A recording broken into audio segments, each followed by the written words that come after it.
끝으로 형제들아 너희는 우리를 위하여 기도하기를 주의 말씀이 너희 가운데에서와 같이 퍼져나가 영광스럽게 되고 또한 우리를 부당하고 악한 사람들에게서 건지시옵소서 하라. 믿음은 모든 사람의 것이 아니니라.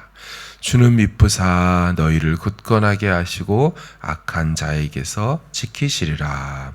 너희에게 대하여는 우리가 명한 것을 우리가 행하고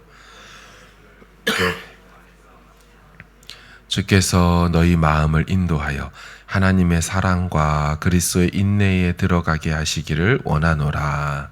형제들아 우리 주 예수 그리스도의 이름으로 너희를 명하노니 게으르게 행하고 우리에게서 받은 전통대로 행하지 아니하는 모든 형제에게서 떠나라. 어떻게 우리를 본받아야 할지를 너희가 스스로 아나니 우리가 너희 가운데서 무질서하게 행하지 아니하며 누구에게서든지 음식을 값없이 먹지 않고 애써 주야로 일함은 너희 아무에게도 폐를 끼치지 아니하려 함이니 우리에게 권리가 없는 것이 아니요 오직 스스로 너희에게 본을 보여 우리를 본받게 하려 함이니라. 우리가 너희와 함께 있을 때에도 너희에게 명하기 누구든지 일하기 싫어하거든 먹지도 말게 하라 하였더니 우리가 들은즉 너희 가운데 게으르게 행하여 도무지 일하지 아니하고 일을 만들기만 하는 자들이 있다 하니 이런 자들에게서 우리에게 많고 주 예수 그리스도 안에 권하기를 조용히 일하여 자기 양식을 먹으라 하노라. 형제들아 너희는 선을 행하다가 낙심하지 말라. 그가 이 편지에 한 우리 말을 순종하지 아니하거든 침묵하여 사귀지 말고 그로 하여금 부끄럽게 하라. 그러나 원수와 같이 생각하지 말고 형제같이 권면하라. 평강의 주께서 진히 때마다 일마다 너희에게 평강을 주시고 주께서 너희 모든 사람과 함께 하시기를 원하노라. 나 바울은 친필로 문안하노니 이는 편지마다 표시로서 이렇게 쓰노라. 우리 주 예수 그리스도의 은혜가 너희 무리에게 있을지어다. 아멘. 어제 함께 나눴던 것처럼 바울은 멀리 떨어져 있는 데살로니가 교회를 향해 기도하며 또 기도하고 항상 기도했다고 말씀을 드렸습니다. 역시나 오늘 본문에서도 두 번째 편지를 마무리하면서 기도를 하는데요. 이번에는 기도를 할 때 성도들에게 기도를 부탁을 합니다. 3장 1절을 보세요. 끝으로 형제들아 너희는 우리를 위하여 기도하기를. 우리를 위해서 기도해 주십시오. 기도 부탁을 하는 거예요. 건강한 교회는 영적 지도자들이 기도하는 교회이면서도 동시에 기도를 함께 하자고 성도들에게 부탁할 수 있는 교회이죠. 여러분, 교회에 이런 어려움이 있습니다. 성도들 중에 이런 아픔이 있습니다. 이렇게 말할 수 있는 교회. 이렇게 기도를 함께 할 기도의 동역자가 있는 교회가 건강한 교회이고 이 소문난 데살로니가 교회와 같은 교회이죠. 저는 우리 광명교회가 날마다 그런 교회로 닮아가고 성숙해지길 주의 이름으로 축원합니다. 그러면 무슨 내용으로 기도 부탁을 했던 것일까요? 주의 말씀이 너희 가운데에서와 같이 퍼져나가 영광스럽게 되기를 기도합시다 라고 했어요. 데살로니가 교회 안에 이 바울이 전한 복음의 말씀이 그들 안에 교회 안에서 막 퍼져나갔던 거예요. 선포된 말씀이 성도의 삶에 스며들었던 거예요. 그런 것처럼 세상 가운데서도 성도의 삶을 통하여 그 입술을 통하여 그 말씀이 퍼져나가도록 저절로 전도가 될 수 있도록 영광스럽게 말씀이 될 수 있도록 기도 부탁을 한 거죠. 너무 멋진 기도 부탁 아닙니까? 여러분들 안에 말씀이 풍성한 것처럼 세상 가운데서도 하나님 말씀의 영광을 받도록 그렇게 기도하시기를 바랍니다. 여러분 이렇게 기도할 수 있고 말할 수 있는 교회가 참 멋진 교회죠. 근데 이것뿐만이 아닙니다. 두 번째 기도 부탁을 해요. 2절을 보시면 또한 우리를 부당하고 악한 사람들에게서 건지시옵소서라고 기도해 달라고. 믿음은 모든 사람의 것이 아니기 때문이라고. 순회 선교하는 바울의 전도팀을 위해 기도해 달라는 부탁이지요. 바울은 여전히 선교하러 유럽을 막 돌아다니고 있죠. 여러 핍박과 또 고난과 배척을 당하고 있었습니다. 그런 상황 가운데서 주님의 주기도문처럼 우리를 악에서 건지시옵소서, 이런 식으로 우리를 부당하고 악한 사람들에게서 건지시옵소서, 이렇게 기도 부탁을 한 겁니다. 아름다운 모습 아닙니까?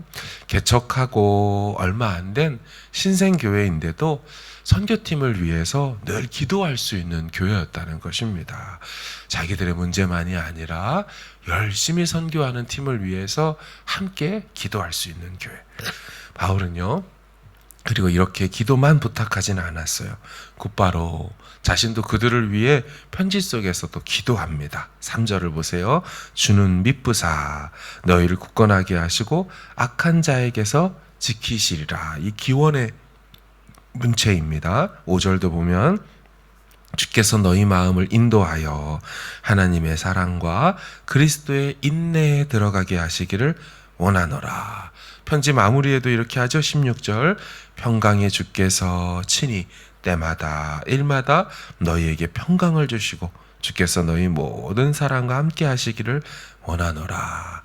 참 멋진 기도죠. 바울은 참 말씀으로만 사역을 했던 사람이 아니에요. 참 군데군데를 보면 늘 기도하고 기도 부탁하고 주님께 이 성도들의 영적인 안위를 의탁하며 그렇게 목양하고 선교했던 거죠. 특별히 오늘 마지막 16절에 보면 평강의 주께서 친히 때마다 일마다 평강 주시고 함께 하시길 원한다. 이 때마다 일마다가 직역해 보니까 모든 방법으로 모든 것을 통로로 하여, 그러니까 다시 말하면 어떤 식으로든지 하나님, 어떤 도구와 무엇을 통해서든지 하나님 우리 성도들에게 평강으로 함께 해주시기만을 원합니다. 이렇게 기도를 마무리했던 거예요. 바울이 얼마나 그들을 사랑하고 축복하고 있는지가 절실하게 느껴지는 대목 아니겠습니까? 이렇게 기도로 시작하여 기도로 마치는 편지 가운데 바울은 마지막으로 실천을 요구합니다. 그것은 그릇된 종말론에 빠지지 말고 하루하루 성실하게 선을 행하며 살라는 그런 내용이었어요. 계속 말씀드린 것처럼 당시에 이미 부활이 지나갔다라고 주장하는 교회 내 거짓 교사들이 있었다 그랬죠.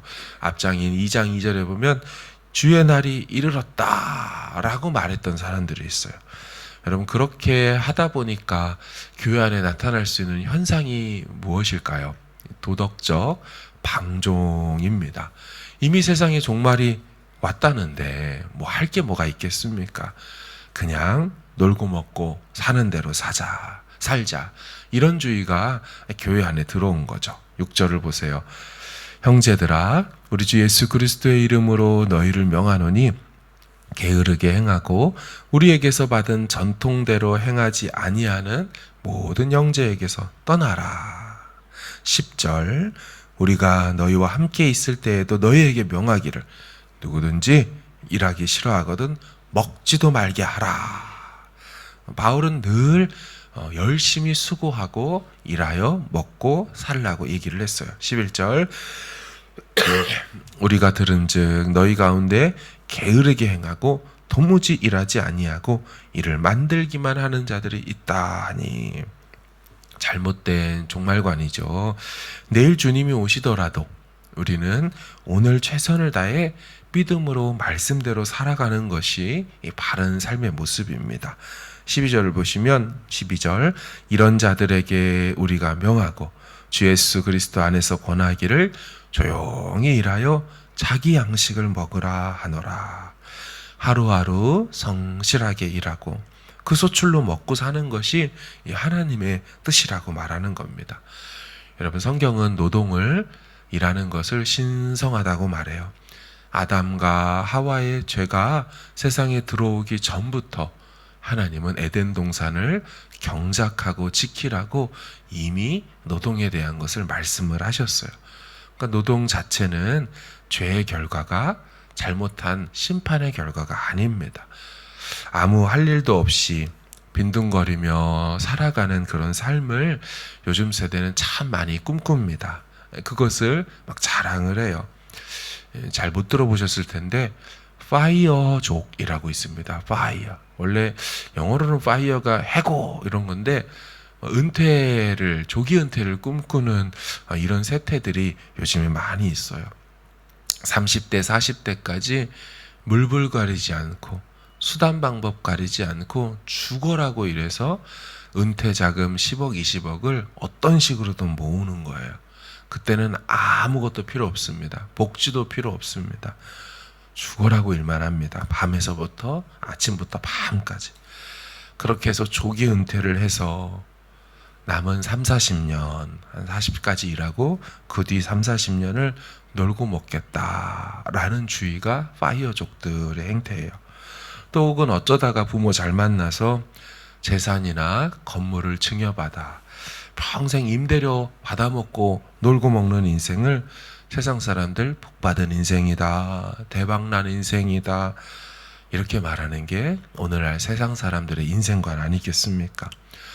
그러나 성경과 바울은 성실히 일하고 그것으로 먹고 살며 또 그것으로 남을 도우며 사는 모습이 종말 시대를 사는 성도의 바른 모습이라고 오히려 가르치고 있죠. 이게 복음 정신에 맞게 사는 삶이라고 말하고 있습니다.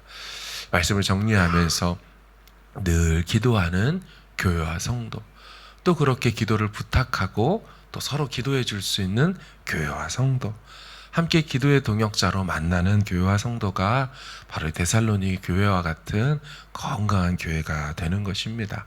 성실하게 최선을 다해 일하시기를 바라고요. 그것으로 주님을 섬기듯 또 남을 섬기고 또 그런 또 선한 일을 하면서도 낙심하지 않는 우리 모든 마지막 세대를 사는 광명교회 성도님들 다 되시기를 간절히 주님의 이름으로 축원합니다. 아멘.